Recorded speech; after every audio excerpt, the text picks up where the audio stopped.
أعوذ بالله من الشيطان الرجيم.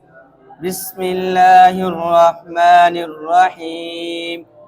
إن المنافقين يخادعون الله وهو خادعهم وإذا قاموا إلى الصلاة قاموا كسالى يراءون الناس ولا يذكرون الله إلا قليلا مذبذبين بين ذلك لا إله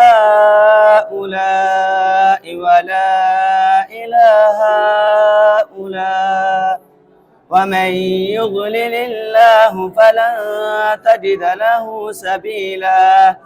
يا أيها الذين آمنوا لا تتخذوا الكافرين أولياء من دون المؤمنين أتريدون أن تجعلوا لله عليكم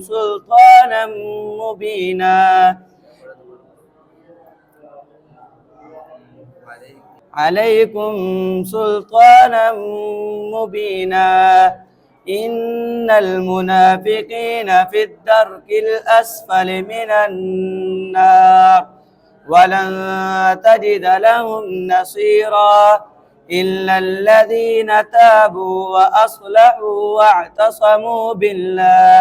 واعتصموا بالله وأخلصوا دينهم